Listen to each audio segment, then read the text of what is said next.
the stage talking. And please give your undivided attention to our speaker joining us today. She's local to the Valley, graduated from CMU, and is a successful real estate agent. Please welcome to the stage the one and only Miss Amy Ashcraft.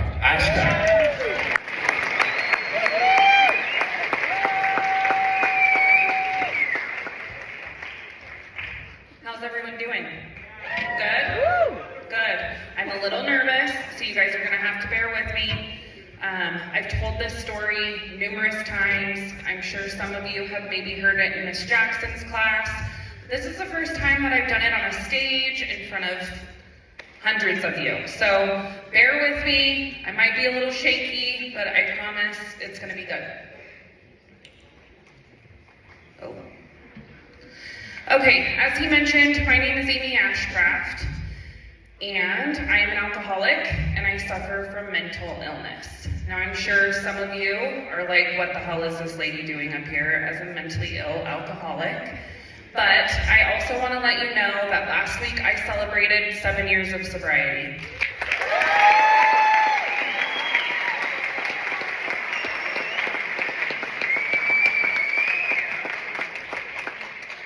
Thank you. It is an amazing feeling to be able to stand up here in front of all of you today and say that. My husband's here and some of my best friends who get to share this experience with me, which is amazing. So I appreciate that.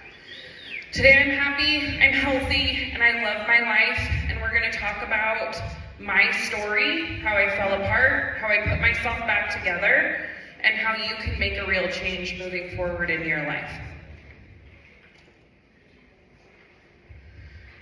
Today we're not just going to talk about mental illness or alcoholism and addiction. We're going to talk about identity, what that means, what it means to be vulnerable, what it means to fall apart, what it means to fix yourself and make change. You see, I'm very educated, right? I went to school at CMU. I had a degree in psychology. I knew everything there was to know about mental illness and addiction. I could cite the signs and the symptoms in my sleep. I knew it all. And yet I could not recognize those signs and symptoms in myself for years.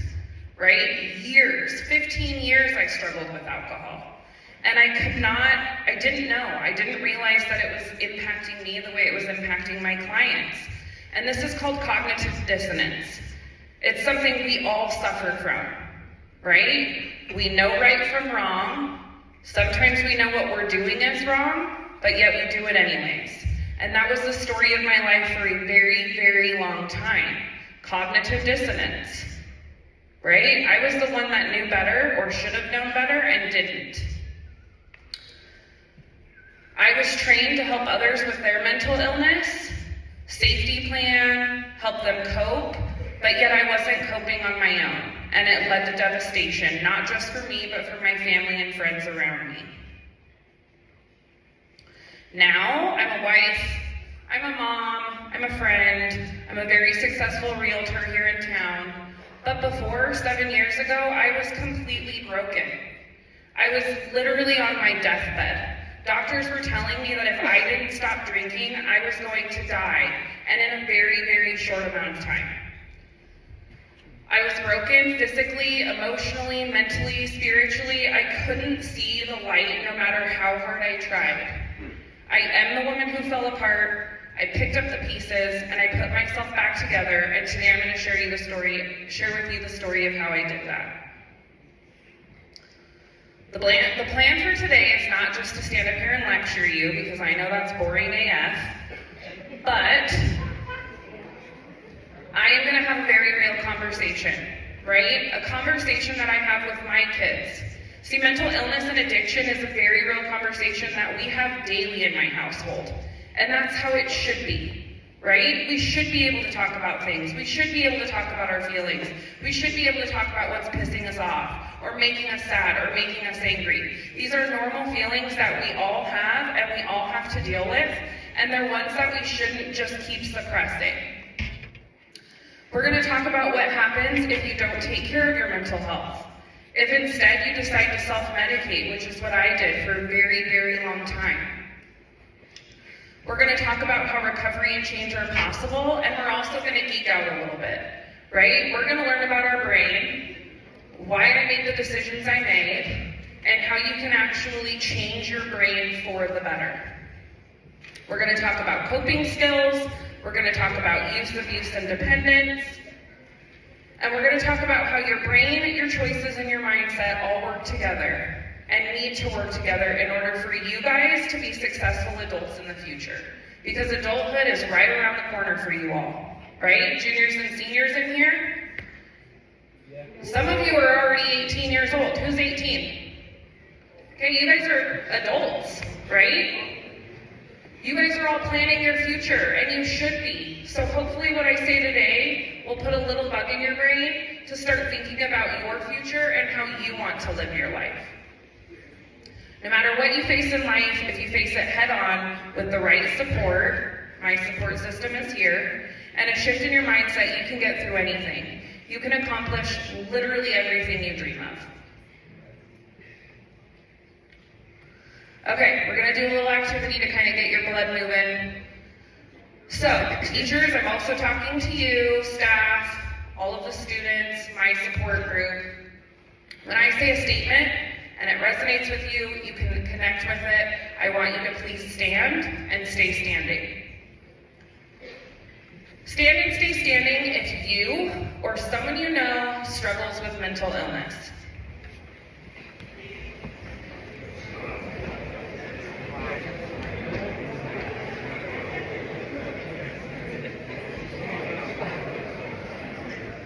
Damn, that was literally only the first one that I had to say. Now stay standing. Now stand if you or someone you know has struggled with addiction.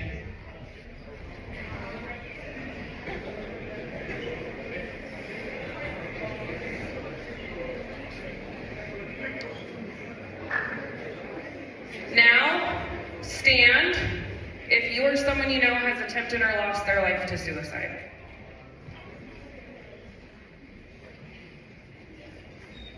Look around you. Almost every single person in this room right now is standing up. Right? This is a very, very real conversation that we all need to be having. We all need to look at each other, give each other a pat on the back, and realize that we can all connect on this topic. Right? If it's not us that's dealing with it, it's someone we love, it's someone we care about, it's someone we look up to. We are all aligned in this, and we're all there for each other.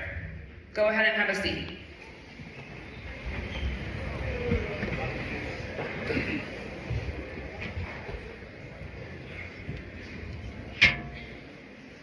Now, obviously, if you looked around, everybody was pretty much standing except for a few of you. But we need to go over the statistics because those are the real numbers, those speak volumes, right? About 50% of teenagers, like you, will experience a mental health disorder at some point in their life. It may not be right now, it may not be in the past, but it may very well be in the future. 4.5 million teenagers in the US experienced a major depressive episode. That is literally the population of LA, right? Insane. Right now, almost 1 in 5 teens struggle with moderate to severe anxiety. Who here has anxiety? Right? Quite a bit of you. 40% of teenagers say they felt persistent sadness or hopelessness in the past year. Show of hands, who here has felt overwhelmed, anxious, or sad at one point this past year? Right? Quite a few of you. When we don't deal with our feelings or our mental illness, we can lean into much more unhealthy ways of coping, which is what I did, and I tend to self-medicate. So we need to look at the statistics around substance use. 8.5% of teenagers had a substance use disorder in the past year. That might not sound like much, but that's 2 million students within the United States. In the past year, 7% of teens reported using alcohol, 11% use marijuana, and nearly 12% vaped. You guys in this room aren't old enough to use alcohol or marijuana, and probably most of you aren't old enough to actually vape. So I'm assuming some of these are skewed, right? These are based on self-report. If a kid is answering the survey and they're worried about getting in trouble, do you think they answered honestly? No, right? That's why some of you are nervous to raise your hand. So I think these are a little skewed. They're probably a little bit more than that. Overdose deaths among adolescents more than doubled from 2018 to 2022, and that's because of the fentanyl crisis. A very real thing we're facing here in the United States. The number skyrockets for young adults, right? You're all becoming adults, you're growing up. In 2024, 1 out of every 3 young adults reported struggling with mental illness. That means 1, 2, 3, you got it. 1, 2, 3, you got it. 1, 2, 3, you got it. Right? That's a lot of freaking people. If we look at this auditorium, I want this entire section to stand up. And the back. Okay? More than a quarter of young adults have a substance abuse disorder, right? So in a room of all of these people are struggling with substance abuse. That's a lot of freaking people. Okay, the numbers are showing it, and we're going to talk a little bit about how if this is you, if you're struggling with mental health, if you're using substances, if you're feeling peer pressure, there is ways to change and there's ways to make better decisions. Decisions that I wish I would have made when I was your age. Okay, this picture always cracks me up. So this is me. The funny thing is I have no idea whose dog this is. I don't know why he's in the picture. I really have no clue, but I find it freaking hilarious. So this is me at about 7, 8 years old. I look really happy, right? Smiling, loving life, with my cute little glasses my mom bought me. Things were great. I really had no trauma growing up, right? My childhood was really, really normal. My parents loved me. I loved my parents. I wasn't abused. I wasn't neglected. I had a great support system around me. I played sports. I was healthy. I had everything that I needed to be successful in life. What this picture doesn't show, though, is the chemical imbalance that was happening in my brain at this time. I was about 8 years old, and I was riding on a train to California. A train ride to California takes forever. And I was on the train with my mom and my little brother. We're cruising along, and all of a sudden, I can't breathe, right? I can't catch my breath. I'm sweating. I'm shaking. I can't think. And I start to hyperventilate. And I don't know what's happening. I'm 7, 8 years old, no idea what the hell is going on in my mind, right? My mom doesn't know what's going on. And I sat there panicking for hours and no clue of what was happening, right? Fast forward to about 12, and I'm on the softball field. Who here plays sports? Okay, a little bit of nerves, right? When you're playing sports before the big game, you get a little anxious, you're a little like, oh my God, I gotta go out there, what if I mess up, that kind of thing. Well, I'm out on the field, and the same thing starts to happen, right? I'm nervous, I'm anxious, I'm sweating, my heart's racing, I can't think, I can't stop moving, I'm jittery, and I'm panicking again. Now that I'm an adult, and I'm sober, and I look back, those were panic attacks. Who here has suffered from a panic attack? A lot of us, right? And in that moment, you feel like you're going to die. You feel like you're gonna have a heart attack. And that was a very real feeling for me in the beginning, right? In my childhood. Again, no trauma, nothing triggered this. It was just my brain chemically not right. My brain wasn't functioning the way it was supposed to, right? And I had anxiety growing up that we didn't know about. We couldn't really explain. See, when I was a kid, and probably your parents' age, I'm sure I probably know some of your parents, Nobody really talked about mental illness. Nobody really talked about mental health. It wasn't this open conversation that we could have with each other of, hey, I feel like shit today, I'm sad, I'm depressed, I'm lonely, right? We never talked about those things when I was a kid. It was still a very, very new topic. And so when you can't talk about these things and you can't fully understand them, how was I supposed to deal with these moving on and growing up? I didn't, right? I didn't. Anxiety doesn't always look like fear. It doesn't always look like panic. It can be the top student. It can be the captain of the football team. It can be a straight A student, right? We don't know what it looks like. We can't pinpoint it. And you don't know if your best friend is struggling with anxiety. So just always know that it doesn't fit in a box. It's not one shape fits all. Right? We can all be struggling. It doesn't actually have a specific face to it. Fast forward through my teen years. So growing up, obviously when I was a kid, really bad anxiety, panicky, didn't really know what was going on, couldn't really pinpoint it. So then I go into my teen years. Who here loves their friends? Who loves hanging out with their friends? Me too, right? Best thing ever. You have so much fun, you laugh, they are your people.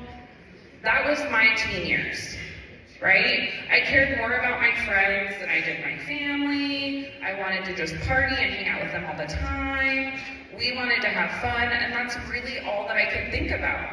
FOMO was very real. My self-worth was based on popularity and who I hung out with. And in the beginning, I hung out with some really great people. People that were like-minded, people that played sports, people that did good in school. And then it started to shift, right? I got into high school, I started meeting new people, made new friends, some of which weren't the best. Who here can relate to that? Okay?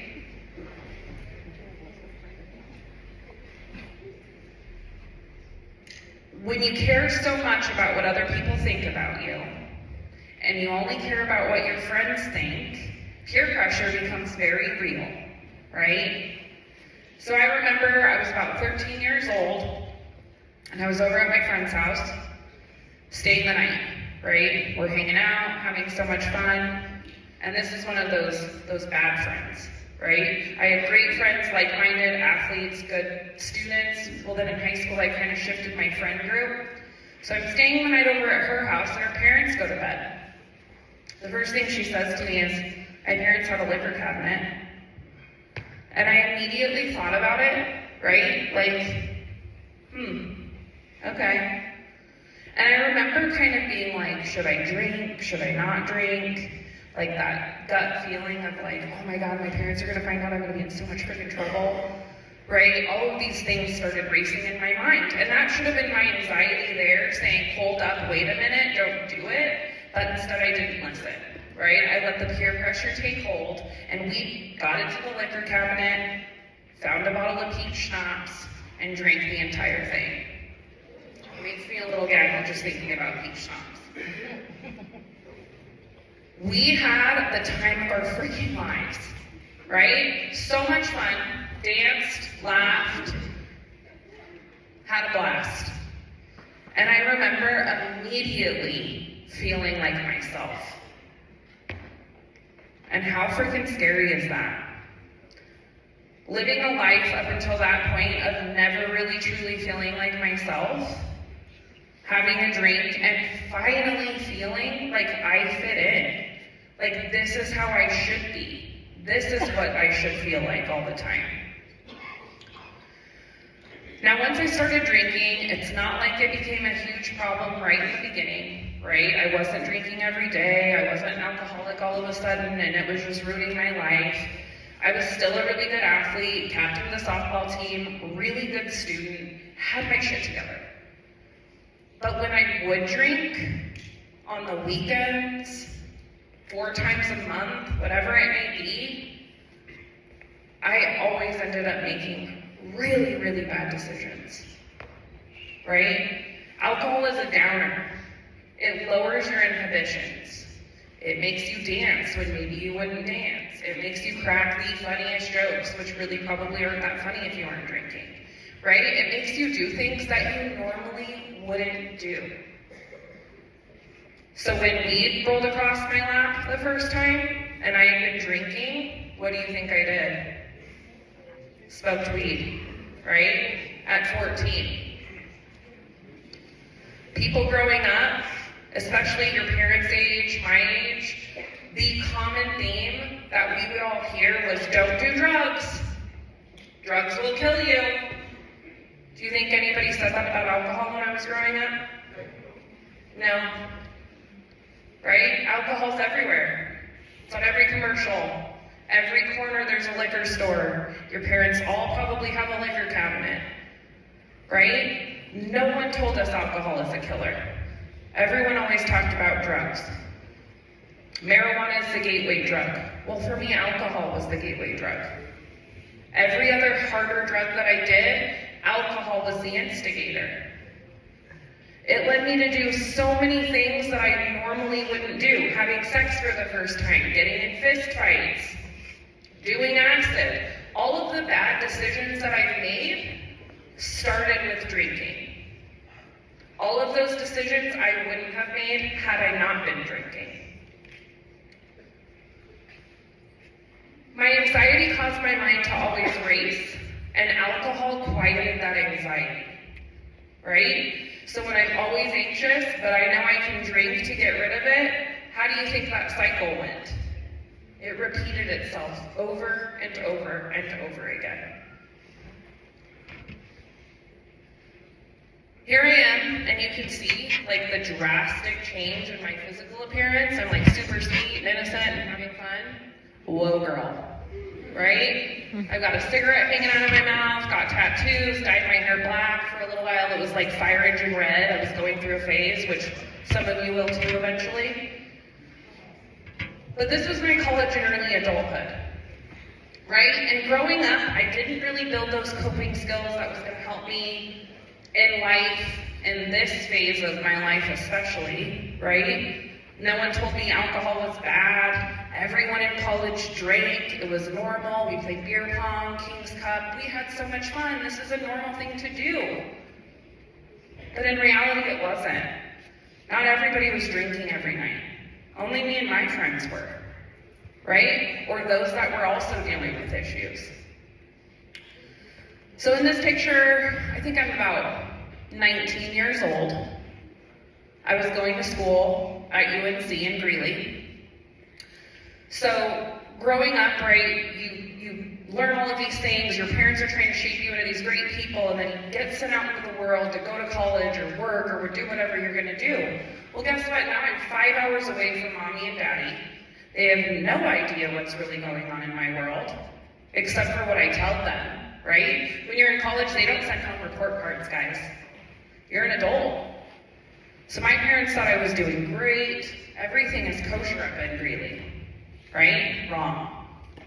My parents bought me a brand new car, and for my 20th birthday. And me and my girlfriends were all, living in Greeley, and there's some guys that we were hanging out with in Fort Collins, which is about 45 minutes away. And they're like, hey, maybe we want to throw you a birthday party. I'm like, sweet. So me and my girlfriends have some random person buy us a bottle of tequila, start drinking in Greeley, taking shots, getting ready together, having so much fun. We get in my new car, we drive to Fort Collins, right? Drinking and driving, another risky behavior. I'm not even 21 yet. And we get to Fort Collins and we start partying. And I remember a few, maybe hours, but after that, nothing. I don't remember a single thing until I woke up in jail. Right? How do you think that felt? Pretty freaking scary. So I woke up, looked down, not wearing my clothes I had on the night before, right? I was wearing this, like when you get an x-ray, they drape that thing over you. It was like a dress made of that. No idea what I had done. Sitting there in a jail cell, sick as shit, hungover, really upset, crying, weeping, not even 21. It was my 20th birthday, for crying out loud. I had no clue what brought me there. None whatsoever. How do you think it felt to ask the cop why I was in jail? Pretty bad, right? So I'm sitting there hungover, really sick, in my jail cell, and the cop comes in and she's like, Amy, you got in a car wreck. You drove down the wrong side of the highway and wrecked head on in your brand new car. I did what? I don't remember any of it. Right? No clue. Did I kill somebody? Did I hurt someone? What the hell happened? Luckily, I didn't. So one good thing from this story is everyone was okay. But now I had to swallow my pride and call my mom and dad and say, Mom and Dad, I'm in jail. Can you bail me out? Right? Very, very, very real. Very, very, very scary. And you would think that that would open my eyes and be my end game. Oh, was it? No. After my DUI, I didn't really still face my issues, right? I had gone to court, the judge laid the hammer down. I had to do 10 days in jail as a 20-year-old girl. Jail is not my thing. Jail is scary. It's eye-opening. The food sucks. The people are awful. You do not want to end up there, I promise. So the judge ordered me to breathalyzers, right? Young lady, you're not old enough to drink. You got in a car accident. You're throwing your life away. This is what we're gonna do. You're gonna be on probation. You're gonna go to the work release center every day, and you're gonna blow into a breathalyzer machine. This is when things got very, very tricky. And I started to fool myself into thinking that I was in control. So I started to control my drinking, right? I knew that if I had 6 beers between 6 p.m. to about 12 p.m., or 12 in the morning, that I would be able to blow zeros by noon the next day. So I started to calculate my drinking. I was in complete denial, didn't want to change my life, even though everything in my life was going wrong and was telling me it was time to change. Finally, it got to the point where I was still not figuring it out, right? Like, still drinking, still having some run-ins with the police. I finally call my parents and I'm like, Mom and Dad, I need to come home. So they drive up to Greeley, pack up all my stuff, bring me back. I'm wearing an ankle monitor when I come home. That's embarrassing, right? But I changed my life for a few short years. I met my amazing husband, fell in love, graduated on the dean's list of college, got my shit together for a very, very short amount of time, right? And I decided that I wanted to help people, just like myself. So I got a degree in psychology and criminal justice, and I entered the work field, right? My job out of college was to work for Child Protective Services. Who here knows what CPS is? Almost everybody, okay? My job at Child Protective Services was to investigate child abuse and neglect. In that job, I saw a dead baby. I had to work with kids who had their legs broken from abuse. I was the woman that sat across from children who had been sexually abused and had to interview them about the worst day in their entire lives. And do you think that was a place for me to be with no coping skills in my tool belt? No. My husband could see it. I'd come home crying, broken, didn't know how to handle the stress, didn't know what to do, didn't know how to deal with it. And so what do you think I turned to? Alcohol, right? It was my easy go-to my entire life almost. It's what made me feel normal. It's what made me fit in. It's what helped me get through these times. but instead I just started this cycle that I could never, ever break.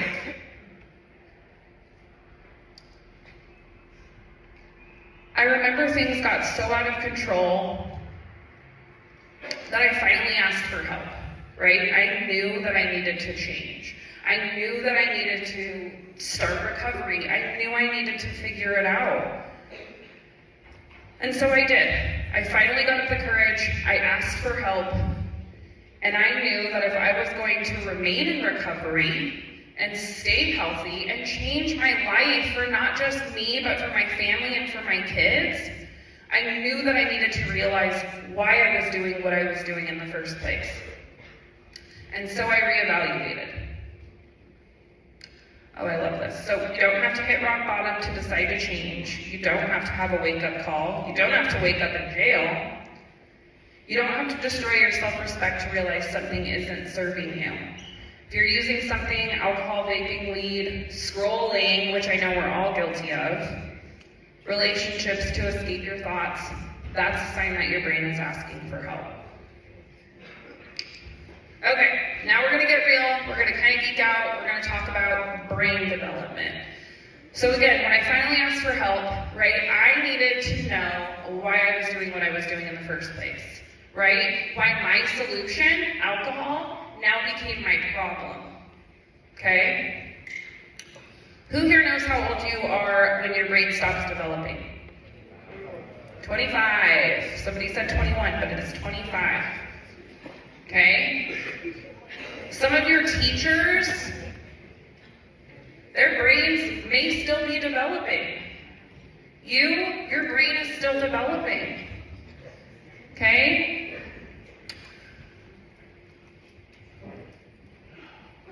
Your brain right now as a teenager and as a kid actually learns faster than the adult brain. So what you do now is going to become a habit, and your habit is going to become your behavior, okay? When you think about your brain, it's biology. It's no one's fault, right? This happens to everybody. This is science. This is just how we are created, and this is how the brain works, okay? Our brain is made up of several different parts. So when we think about it, okay, obviously when a baby is born, they can't talk, okay? Our brains develop from the bottom and the back to the top and the front, okay? The back is our cerebellum, it's our occipital lobe. Those are movement, vision, hearing, all of those things, right? So when a baby is born, they can kind of see, their sight starts to develop, they can start seeing far away, they learn how to crawl, eventually they learn how to stand, they don't know right from wrong, right? Toddlers throw tantrums when they don't get their way, they don't think logically, okay? The last to develop is our frontal lobe. Now our frontal lobe has two different parts to it, and it's the front, right? Or the front of our brain. And this is what's developing now for you in your young adulthood all the way till you're 25. So you have your amygdala and you have your prefrontal cortex, okay? Your amygdala is based on instinct, impulses. I want to do that because that sounds freaking fun. I want to do that because it makes me feel good, right? Your reward system. That's your amygdala. And right now, guys, that's how you're making most of your decisions, and that's okay. That's normal. But it's important for you to realize that that's why you're making those decisions. That's why I was making those decisions. That's why I decided to drink the peach schnapps, right? Hell yeah, I want to take a drink. I want to have fun with my friends. That's your amygdala. Last comes your prefrontal cortex. That's the part of your brain that allows you to weigh the pros and cons. It allows you to know right from wrong, right? And so when you're your age and you're only using your amygdala to make decisions and you're not using your prefrontal cortex like I was, that's when you can make some pretty rough decisions that aren't going to be very helpful in the future, right? This is why we act before we think. And those behaviors become habits, and habits are very, very, very hard to break. Just like it was very hard for me to break them. Stunted growth. So when we use substances, this is a great picture, right? Our brain is kind of like a spider web. Pathways throughout it, firing signals back and forth. When we use substances, it can actually, especially at a young age, before your brain is developed, it actually stunts your growth, right? So it will stop these signals from firing back and forth the way that they should. Who here knows an addict? Who here knows a mature addict? Probably not very many of you, right? And the reason being, especially in my instance, is when you start using substances, like I'm sure some of you do right now, you are stunting your growth. Who here wants to be successful and super smart? Make a lot of money? Right? Absolutely. When you use substances at an early age, you're actually setting yourself up for failure in that sense. Right? Addicts aren't super mature people. They don't get their way, guess what? They're throwing a fit. They're throwing a tantrum, just like a toddler would. They're pissed off, they're angry when they don't get their way. And the reason being because they stunted their growth at an early age because they were using substances. Right? It stopped those signals from going back and forth the way that they should. If you want to be the one that changes your family, stop using substances now. Start facing your mental health head on and ask for help if you need it. Dopamine. Who knows what dopamine is? Good. Actually, a lot of you. Okay. Dopamine is the feel-good chemical. We all have it. We all have it naturally in our brains, right? It's what happens when we eat a good meal. It's what happens when you football players score a touchdown. It's what happens when we have sex with our boyfriend. All of these things that make you feel good is your dopamine, right? Are you guys all giggling because I said that? I mean, you guys are almost adults, right? Okay. Dopamine, very real. We all have it. Well, when you use substances, guess what happens to the natural dopamine in your body? It floods. It flushes your system.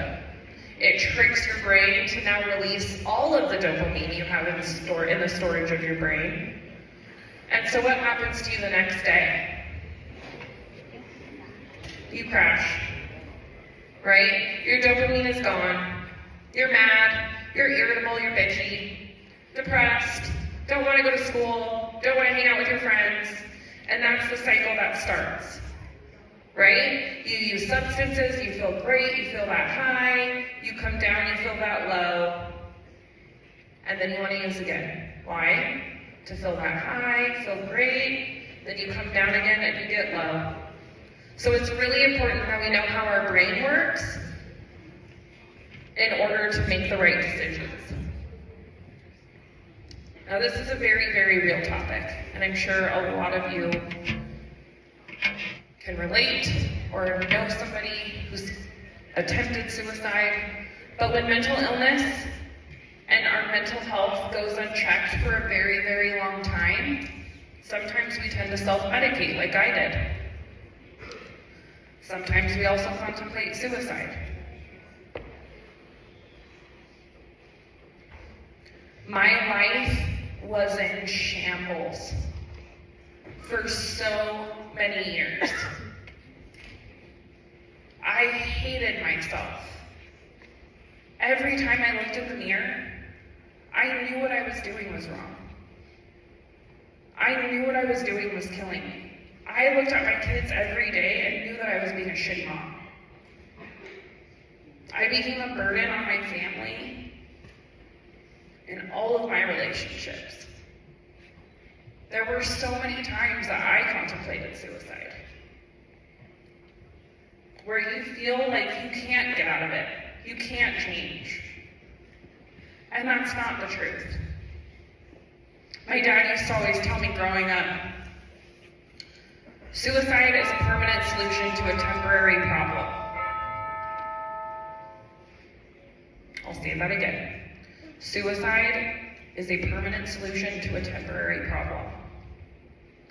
And when you're struggling with your mental illness or addiction, that thought comes at you faster than you can even imagine. And it's important, especially at that time, that you ask for help, that you reach out to your support people, because the truth is my family didn't want to see me die. I may have been a burden, but they wanted me to be around. They wanted me to get help. In order to understand substances, you need to think about the 3 different phases. There's use, abuse, and dependence. Oh. Hello. Honorary Folsom, please come to the main office. Honorary Folsom to the main office. Was that Auto Folsom? Okay. Use, abuse, and dependence. I'm almost done, guys. Bear with me. Use. Okay? Use is when you take something the way that you're supposed to take it, right? You go to the store, you get cough medicine, you take it the way the back of the label says.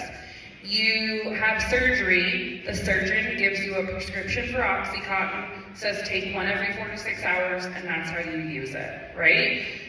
An adult goes to dinner with his friends and has a beer on a Saturday night. That is use, right? He's using the substance the way that he should be using it, okay? None of you are in this category, right? You're not old enough to drink, you're not old enough to smoke, you're not old enough to smoke weed. So you are here, and this is where I started, right? Abuse. This is when you don't listen to your limits, or limits whatsoever, and you start to use substances the way that they're not intended. So now your tolerance is high, the surgeon gave you OxyContin, said to take one every 4 to 6 hours, now you're taking 3 every 4 to 6 hours, right? Or you're smoking weed and driving, or you're having 6 beers with your buddies instead of 1. This is abuse. This is where I lived in the very beginning. And then this is where I ended up, dependency, okay? Dependency is when your brain literally needs the substance now to survive, like it needs food and water, okay? You've been using something for so long, your brain now is dependent on it in order for it to do anything, your basic daily functions. There's no line drawn in the sand where I jumped over and was like, I'm now an alcoholic and I'm dependent on alcohol, right? It's very, very hard to know when this part now takes over. Dependency is when it's very hard to come back from, and a lot of addicts actually don't, unfortunately. So here's an analogy. If there is a detox hospital, and there's 1 bed left, and a heroin addict and an alcoholic show up for the bed, raise your hand if you think the heroin addict is going to get the bed. Okay, raise your hand if you think the alcoholic is going to get the bed. Good. The alcoholic will 100% of the time get the bed. And that's because alcohol, you can die from withdrawing. Heroin, you're going to want to feel like you're going to want to die, but alcohol, you can die. And when I got to this point, I had to be medically withdrawn from the substance. I had to take medicine just to keep me from having seizures and to keep my heart from stopping, because that is how dependent I got on alcohol.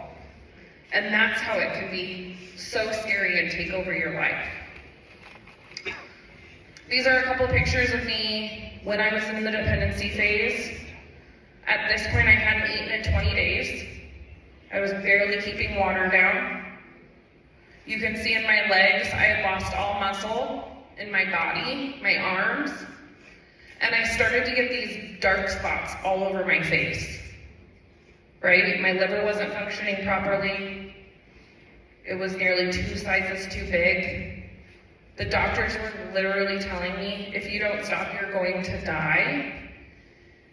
And I still continued on. I still was lost in that cycle. Now, in order for me to recover and to heal,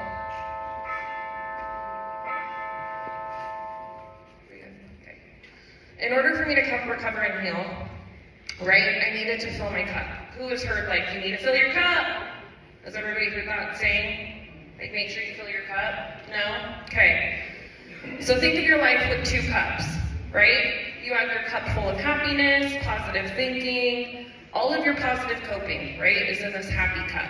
You need to fill that happy cup with joy and laughter and positive experiences, talking about your problems, right? You're filling that positive cup. There's also a negative cup, right? And that was the cup that I was feeling for such a long time. Filling it with the, I hate this, I can't do it. Filling it with negative relationships, negative thoughts. And at that point, my happy cup had been so depleted and my negative cup had been so full, it was spilling over into everything in my life, right? So as you move forward today and in the future in this mental health week, I want you to think about that. Am I making decisions that are filling my positive cup? Am I hanging out with people that are filling that? Or am I hanging out with people that are filling my negative one? Am I filling my negative cup? Am I making bad decisions? And try to change that. Your people. Who here has heard you are who you hang out with? Right? You probably heard it when you got in trouble with Mr. Burek or your parents, right? Like, you are who you hang out with, kids. Well, I'm here to tell you that's very true, right? You need to look at your relationships in your life and determine, are you hanging out with the drainers? The people who make you feel small or peer pressure you to drink the peach schnapps? Are they only in it to benefit them? Or are you hanging out with the fillers, right? Who provide safety, who help you, who cheer you on, who lift you up? You need to decide that. Because the reality is me and 2 other girls were all best friends through later years of high school and college, and guess what? All 3 of us ended up alcoholics. 2 of us are in recovery, and 1 of us is still struggling, and I pray for her every day. Right? You are who you hang out with. I've got fillers, and they're here with me right now. Right? Look at your relationships, take inventory, and cut the ones out who aren't benefiting you. And are you a filler, or are you a drainer? Because you can change that. Making a change can be hard, and I get that, right? But the biggest thing that helps you make a change is your mindset. Okay? And I want to talk a little bit about neuroplasticity pretty quickly. Our brains are plastic, again, another little brain fact. And we all have the first thought, right? Our first thought, again, is based on the amygdala. That's kind of our instinct. And you guys, I had a first thought today, like, what the hell am I doing coming to the school to talk to these kids? They don't want to hear what I have to say, right? That was my first thought this morning. But I had to retrain my brain. I had to go to my second thought of, I have a story to tell, right? I'm going to share my story with these kids, hopefully impact at least one of them. And if you can change your second thought every day, you can make an impact and you can rewire your brain. Genetics. Genetics plays a huge role in mental illness and addiction. Addiction runs in my family, so does mental illness. If somebody would have told me that when I was your age, I may have looked at things a little differently. Does mental illness and addiction run in your family? Maybe think about it, right? That's your first red flag. Have that in your mind when you're offered the next bottle or the next drink or the next hit, right? You want to think about these things before you make those decisions. The art of acquiescence is a good one as well. You want to think about what you can control and leave what you cannot. Don't let that upset you. Don't let it get you down. But you need to keep in mind what you can control and what you can't moving forward in your life. You can't control what happens, but you can control how you respond to it. Your RAS is a good one. It's your reticular activating system. This is the part of your brain that filters what you notice. So for instance, I really wanted a Kia Telluride when they first came out. And I was like, babe, I want to buy a Kia Telluride so bad. And guess what I saw every single day all day long? A Kia Telluride, right? And it's because my brain knew that I wanted it, and so then it focused on every single Kia Telluride that I would see driving around on the street, right? So our brain focuses on what we think about.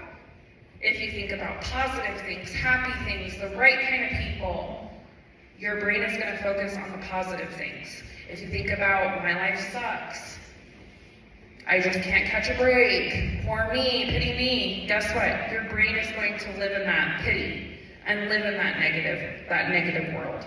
What you focus on grows. And I had to make the decision to focus on my family, my relationships, and my recovery. So in conclusion, we do need consistency to thrive. I'm sure some of you in here, hopefully my story has touched you in some sort of way. If any of you are struggling with mental health or even substance use, know that there's help out there. This is why your school is putting on a mental health week. It's because it's a conversation that's worth having. Nobody had that conversation with me growing up. Nobody told me it's okay to ask for help. It's okay to be sad. It's okay to hurt. Right? There's staff available if you're feeling that way. There's people that I promise want to listen, and I promise want to help you. So I promise if I can go from her, right, to the woman standing in front of you sharing her story, I promise you that each and every single one of you can make a change and do great things in the future.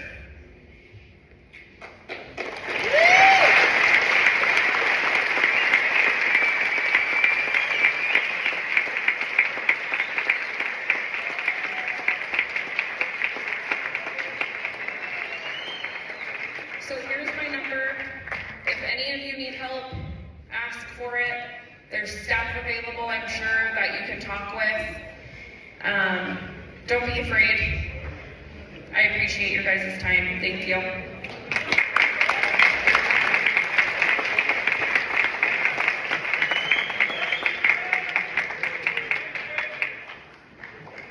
All right, folks, like Mrs. Ashcraft said, if you need any support today, go to counselor, trusted adult, teacher. If you're on release third hour and you have any questions, you want to chat with her, I'm sure she'll stay for a few minutes. In the second year, we'll release to third hour. Let's hear it one more time for Mrs. Ashcraft.